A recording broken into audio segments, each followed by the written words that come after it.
Gano'ng katagal lang po kayo dito sa lugar na ito? 49 years na. Barangay dati to. Yung normal na barangay. May mga bahayan. Nung di pa to na kumbaga sa akin, nabibili, okay naman. Kaya lang nung nag-alisa na mga tao, dinala sa relocation, nagkaroon na siya ng mga, may mga nararamdaman na araw, gabi, meron ng, may nararamdaman kang hindi kakaiba. Lalo pagtungtong ng gabi. Ano po yung experience? Ako, minsan nakikipaglamay ako, dito ako dumadaan. May sakay ako, nakakakita sila ng, hindi ka nais-nais na hindi ko nakikita, pero sila nakikita nila na dumadaan ng isang, nakaputi sa tumatawid ng kalsada. Ako yung may alaga kasi kung baka, nagsusuga ako, oras na isilong ko sa hapon, merong mga sumusutsot, na may sumusunod nga raw na anino sa likuran namin. Kaya sabi ko, dali-dali na kaming umuwi. At baka mamaya sumama pa sa amin, magkaroon pa ng problema sa mga pamilya. Baka kung sakasakali dun magkaroon ng problema, dun sila sumanib sa kapamilya, malaking problema. Ito po sa simbahan, ano pong kwento dito? Ito matagal na to, namulatan ko na to. Ang rin sa akin kasi ng nanay ko, nadatnan na nila dito, yung simbahan na to. Magmula pa sa biyanan niya, sa lola ko. Kumbaga saan kahit dekada na, baka may 100 dekada na tong bisita namin na to. Diyan, marami dyan sa dating barangay. Maski barangay Tanod, nararamdaman nila pagka dumuduty sila. Umuwi sila ng alanganing oras. Marami nagpaparamdam, miski natayo na yung barangay hall. May nararamdam silang kakaiba, may nagbubukas ng gripo, may naglilinis ng CR. Pero maraming nakakakita. Ayaw lang nilang sabihin na talagang kasi nga, liblib hindi nila maikwento kung kani-kanino. Usapang barangay lang. Pero totoo.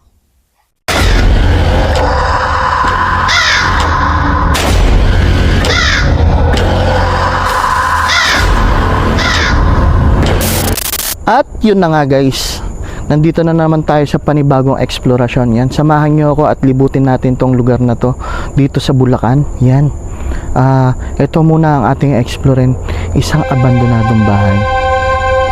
Yun kung makikita nyo guys, ang creepy ng bahay, pasukin natin to guys.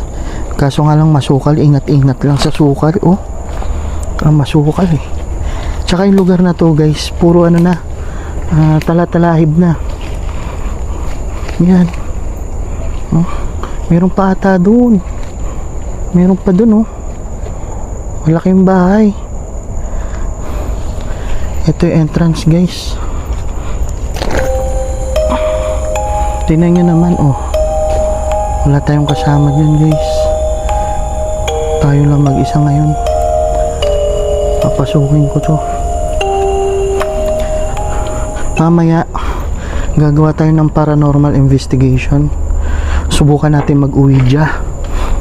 Siguro ito yung kwarto nila Medyo hindi mo naman mamaya may ahas. Wala na rin siyang bubong. Yan. May likod pa likod pa. Uy, kwarto din. Kwarto ba to? Banyo. Ay, banyo. Ay, hindi. Kwarto. Wala ka ng bintana Solid yung lugar. Nakakatakot. Kaso marami ng graffiti. Mapupuntahan pa ba yun? Ito, kusina. May kusina guys. Ayun yung banyo nila. Tapos yung likod niya, isang malaking puno ng mangga. Solid. Subukan natin pumunta dun. Ayan. Hindi kaya may ahas dito. Wala naman po siguro. Yan guys. Ito yung banyo. Oh, laki ng puno ng mangga. Ito yung banyo guys. Ayun, may inidoro pa. Mas nakakatakot dito yung mga engkanto. Oo. Pero ang sabi-sabi dito guys, may mga nagpaparamdam, nagpapakita. Kaya yan ang susubukan nating ramdamin ngayong gabi. Yan, wala na pong daan. Ayun, may daan pa pa. May daan pa ba dun? Dulo na to eh. May daan pa ata dito. Ayun, may daan pa.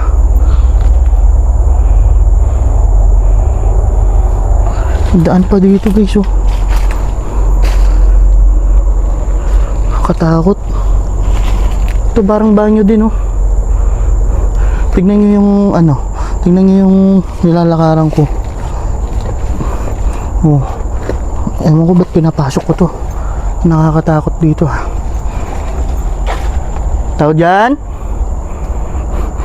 Parang bahay din to guys oh. Di lang natin mapasok.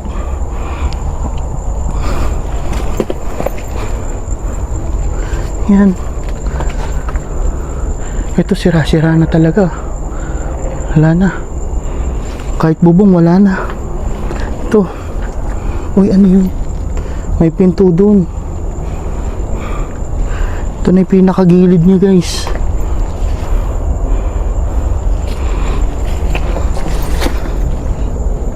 Puno na rin. Wala na. Bali babalik tayo dun. Hindi ko na mapasok to. May naririnig na akong iba-ibang boses dito guys ha.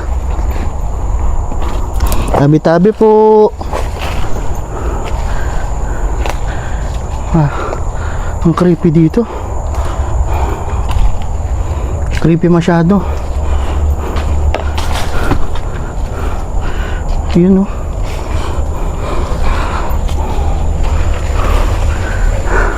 Creepy. Oy! Ano yun?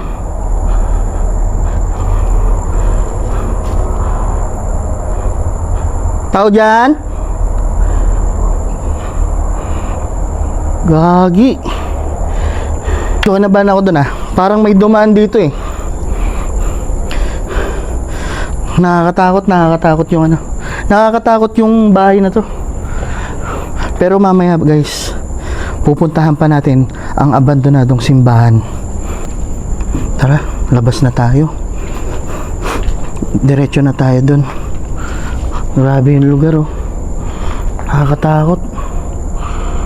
Grabe. Tapos tignan mo yung buwan. Tignan nyo yung buwan guys. Tindi ng buwan. Iba yung pakiramdam dito. Tara, tara.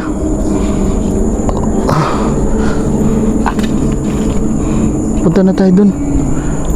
Dito siguro yung daan kanina. Ayun yung bahay oh. Ito siguro yun. Kaso makakadaan ka pa ba dito? Gagi, naggubat na yun ah. Oh, gubat na. Ito ano na, parang bahay pa siguro to. Ruins na lang. Yan guys, ito yung dinadaanan ko ngayon. Grabe. Tara, puntahan na natin yung susunod na abandonadong madadaanan dito.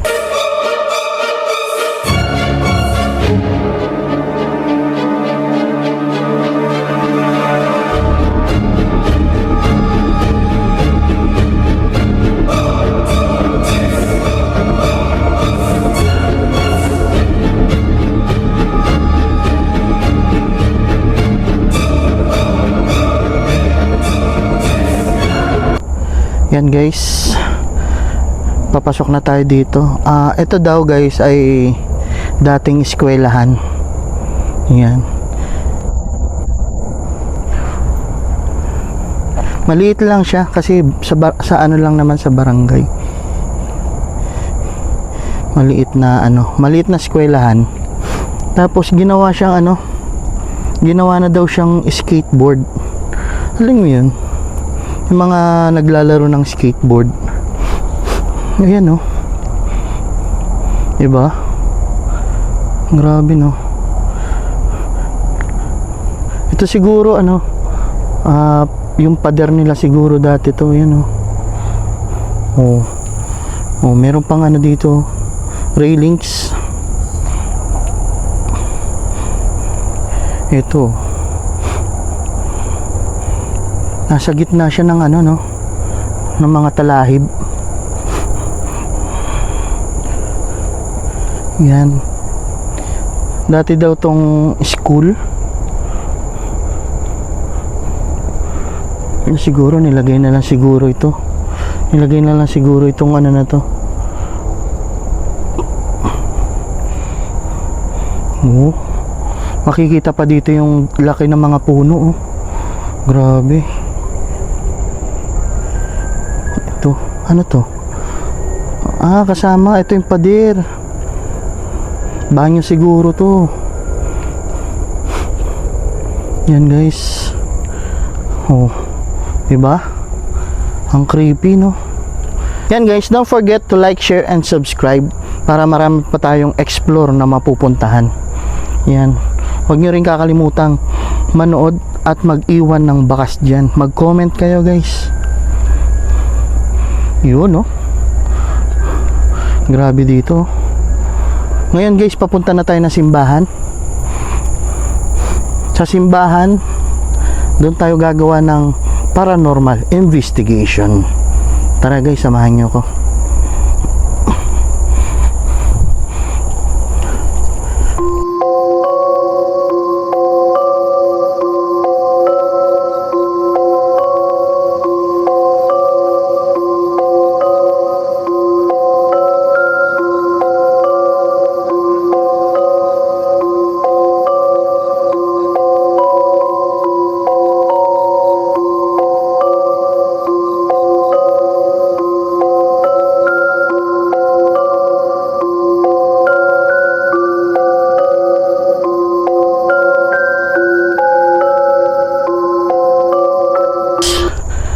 Doon ako galing.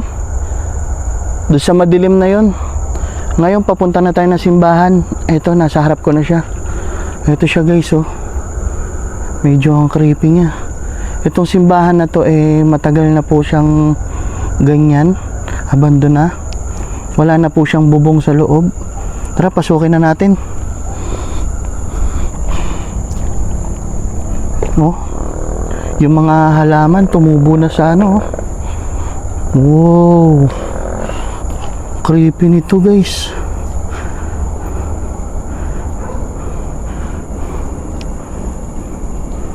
Oh, grabe.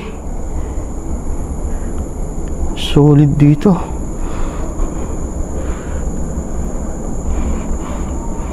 Tapos pumapasok na rin yung mga ano, mga halaman dito sa loob. Ayan na, oh. Tinubuan na rin sila. Oh.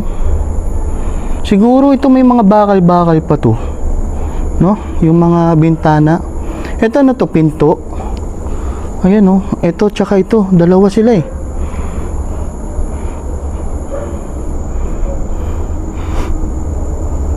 Check natin. Ano kaya yun? Meron pang pinto dun, guys, oh.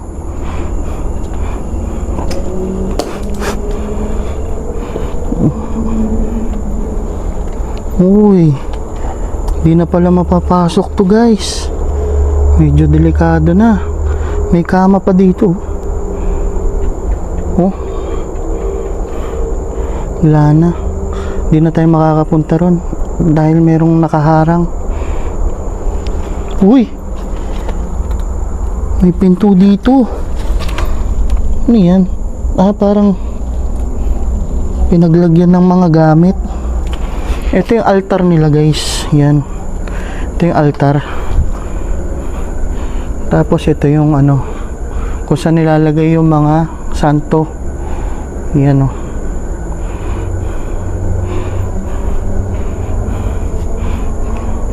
Oh, diba?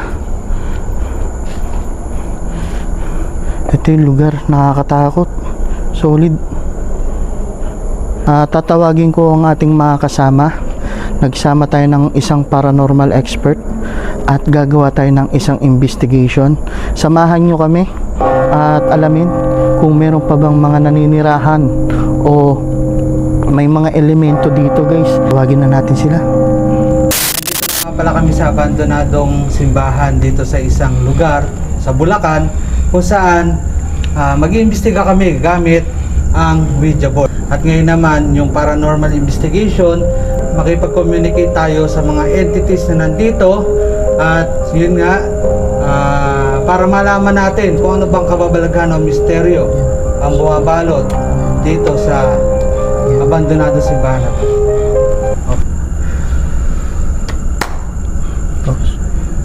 Okay. Start na tayo, walang bibitiw po sa sa planchet ba tawag yan? Okay, go. Suka lang. Ganon, hawa ka lang. Huwag mong bibitawan, nakaano ka lang, nakatap lang at hindi didinan ha. Okay? Bago namin simulan ang pagtatanong, nagsagawa na si Kuya Rick ng isang ritual. Okay? Una kong tanong, meron na ba kayong presensya dito sa lugar na to? Pwede nyong pailawin ang aming EMF, patunugin ang REM pad nandun sa likod, yung ghost ball, and then itong Ouija, pagalawin nyo. Tanong ko, nandito na ba yung presensya nyo? Nandito ba yung mga presensya nyo? O nandito na kayo? Hindi kami nagpunta dito para makipag-away. Nandito kami upang mag-explore, alamin, makipag-communicate sa inyo para mapatunayan na kayo'y nag-exist. Meron bang o may elemento bang kasama kami ngayon dito? May elemento ba kaming kasama ngayon dito sa lugar na to? Ulitin ko, may elemento ba kaming kasama dito sa lugar na to?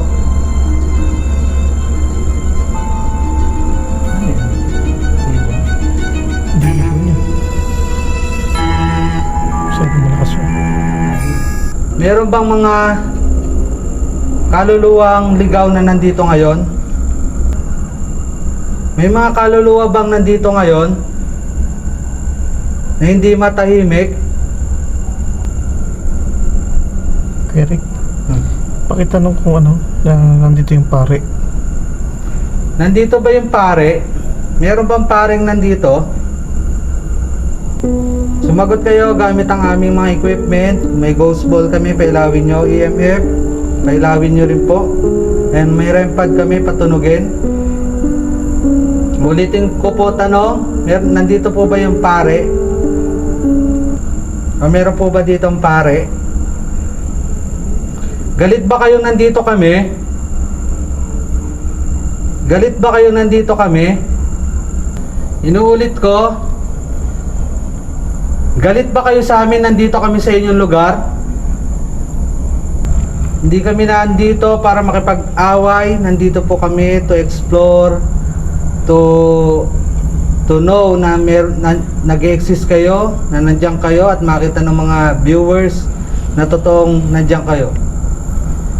Nandito po ba yung White Lady? Gusto niyo bang makipag-usap sa amin?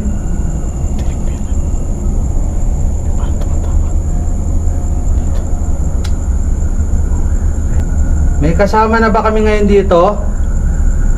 Nandito po ba yung parang shadow na nakita ko kanina? Nandito ka ba? Nagagambala ba namin kayo? Mila.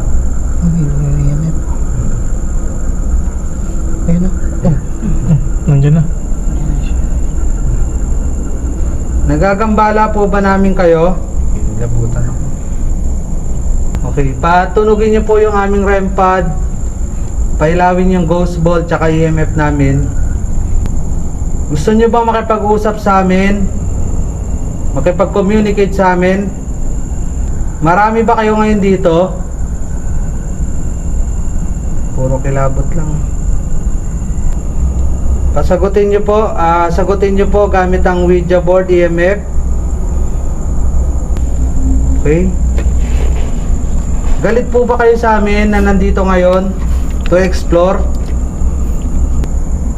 May demonic entity po ba dito sa lugar na to? Galit ba kayo nandito kami ngayon? Sumagot po kayo. Patuloy na muna. Sa pagkakataong ito Patuloy ay na muna. walang nakipag-communicate sa amin. Maya naman. Kaya napagpasyahan ng bawat isa na itigil na muna ang Ouija. Okay. Ayaw nila. Hindi. Kahit EMF wala. Pumalo siya gumanon. Kaso, Isa lang yun. Isa lang. mahina. Parang ano, sa labas galing yun. Eh, sabi nga ni Ma'am Luna, di ba? Hindi ba kapasok? Yung pa ako, hindi ko na maramdaman. Pag nagkatakbuhan pala. Nagagapang na. Yeah. May protection ang road. Ha? May protection. Nagtsapang pa ako mo ito. Hindi ako naggawa ng... Hello, Ma'am Luna. Hindi. Yes po. Simbahan to eh. Hindi sila makapasok. Nasa labas nga tayo. Sige po. Sabi nila.